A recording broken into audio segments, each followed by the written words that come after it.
Well, we just heard the horn sound, and that's going to be the start of semi-final number 1. Billy Kemper, our defending champ, is going to be out there in the red jersey. Mark Healey in the white jersey. Danilo Couto in the yellow jersey. Cristian Merello in blue. Makuakai Rothman is going to be out there in black. And Greg Long in the green jersey. A loaded semi-final number 1. Straight to it on the paddle. This looks like it's going to be a quick up for Mark Healey off the bottom, grabbing the rail, hangs on through a giant mound of whitewater, completes his ride. So nice start for Mark Healey to get on the board. Right behind him, split of the peak. We're going to stick with Danilo Couto on the left. Danilo utilized the left yesterday to advance out of his first round heat, and he looks like he's making an easy play to start off his heat. Also splitting the peak on that was Greg Long. Danilo Couto and Greg Long. Let's take a look at Mark Healey's opening ride. So first we have Mark Healey on the backhand. Right here, so close to that danger section. That's difficult to do, to keep yourself on that board, centered over the top of your board, and then Greg Long right behind him on a much bigger wave. Such great positioning. Always, Greg Long so consistent. Doesn't ride a ton of waves, but his waves are always of high quality. Very good start for Greg Long. Split of the peak. We had taken note yesterday that these lefts were not scoring very high as much as the rights were. So Danilo has to take that into consideration. I know that he's comfortable on these lefts. He has his line up there, but these lefts aren't going to, I mean, they aren't going to score nearly as high as the rights. We were obvious from yesterday in what the judges wanted to see. And sure enough, we're up here on the cliff and it's just pumping offshore. Billy Kemper, as we turn to live action. Billy, a little bit behind on the right, so decides to go left, making it look easy on this giant wave. You can see a little bit more face involved on the left here at Viahi, but Billy's going to work his way all the way through. A great competitor, Kemper, realizing that he's got to put a number on the board. Meanwhile, we turn our attention to the right, and we got Makuakai Rothman getting through some troubled water there and making his way all the way to the channel. So nice exchange between the two Hawaiians, Makuakai Rothman and Billy Kemper. This is dicey. Up, gotta get out of there. And even then, you know, we saw yesterday, those waves still so fast. Greg Long, big wall in front of him, and he goes down in a giant barrel. How was that read? And so you have to utilize whatever you can to keep that energy up. Here we go. This is going to be our first look at Cristian Merello, and he's testing out that knee that he injured yesterday on this left-hander, and Cristian kicks out. Billy Kemper just realizing he's too deep, so he had to go left. Late drop, you know, amazing stuff though for Billy, because he's such a great competitor that he realizes that waves, you cannot miss opportunities, and rather than pull back on that wave and go, oh shoot, I'm going to be too deep, decides to go left, and he's going to get a backup score here. Yeah, positioning is so key out here. The current, when the sets come, we saw it a lot yesterday. We were paddling, trying to get over to that shoulder, and in that case, Billy, a little out of position for the right. I think it was a smart call to go left. This wave of Makua right here, really bumpy from the wave before. Does a good job to get over those huge moguls and get a good first score on the board there for Makua. Had a nice heat yesterday.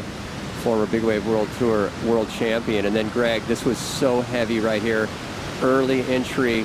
Looks like he's set up perfectly for the barrel, cross-cuts it, looking for the barrel, and right here, like you said, Pete, just pin drops. Realized that wasn't going to stay open right where he was, and instead of picking that line, he jumps off. Probably a smart decision. And here's the water angle. Let's see if it did actually have an opportunity. It was a borderline call, right? He's looking at it, but if it pinches on you and squishes you, as he pulls up, would he have gotten up underneath it? Maybe. But look at it, it does fill up with water on the inside there. I don't know what would have been better, to pull in or eject, but either way, he's back out there. Well, in terms of what the judges have been scoring, definitely if he would have pulled up and in and committed to that, the score would have went higher. But for safety reasons, he felt, I'm not going to make this section and I'm going to jump. Another look at Cristian Merello. Snips, Mike Parsons. There's some action in the water here, Kale. It looked like from there. Hard to tell from here, but it is a big right-hander. The intensity of the wave is insane. The rumbling is crazy. I'm really excited to hear what Wassel has to say, because he's like probably like 100 feet closer That was Makua Rothman. Another good completed ride. You're not going to listen to Johnny Boy Gomes? I know you are. Look at this. Straight into this offshore pit. Perfect positioning. Textbook, guys, you would imagine. Clean ride up into the pit. It's going to be his best wave here. That last wave was, he had to ride through a bunch of the whitewater. This one, no. In the pit. Such a great competitor, Makua Rothman. He knows exactly what he needs to do. Look at where he's positioned. Right in the peak. This is going to be the best wave of the heat so far. I love this water angle, Peter Mel. You see the wave behind him just barreling. And just right up into that critical section.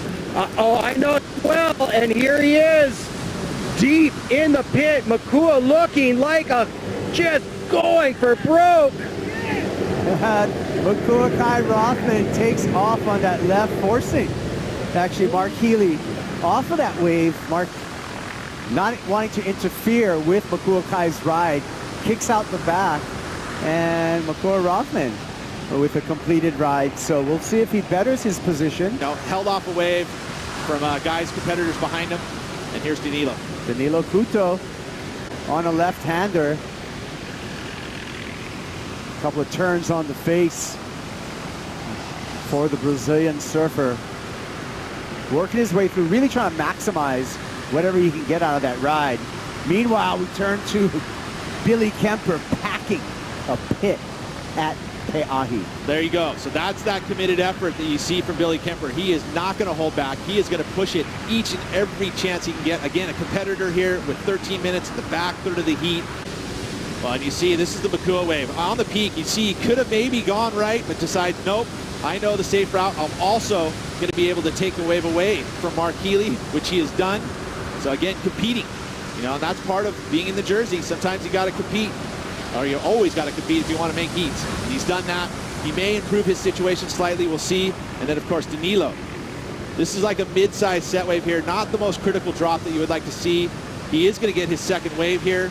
But I feel like with Billy Kemper's next wave, even though he probably would have gone into that third position, because Billy picked up the next wave, he's going to hold on to that third spot. Watch maneuvers happening there. Take a look at Billy Kemper. And of course, he is just going to mid-phase turn, pulls up into the barrel, straight into it. It didn't have that nice big hollow section there, so it clamps down on him. Here's a nice angle of the water. And of course, you can see the line he takes. And that's Billy Kemper. He is looking for anything that's going to give him some scoring potential. He's done that. Danilo left. Danilo's looking left. It's a little wobbly on the takeoff. Handles the drop, however. Comes around the corner. Oh, Healey needs to go on this next one. And Danilo manages another complete ride on the left. And that's a, you know, it's a good move. He's going to get another good score here. He already had just the what he's owed. I think he's owed 2 scores. Yeah. This one feels like this could be his best left, though. So this may get him out of that 5th place position. And we'll see if any of these waves will change the situation. Scratching for this one. Billy Kemper up early and gliding into this wave. Wants to do something exciting here, so takes a high line through that mid-sized wave. Take a look here at this last wave. This one, a pretty easy drop. Not a ton of commitment on that first, not a big wave, so I don't know if this is going to change his situation. I mean, he already has a pretty solid one with the 3.83 and the 4. Clock ticks down, and it is going to be official with Makuakai Rothman, Greg Long, and Billy Kemper moving on into the final.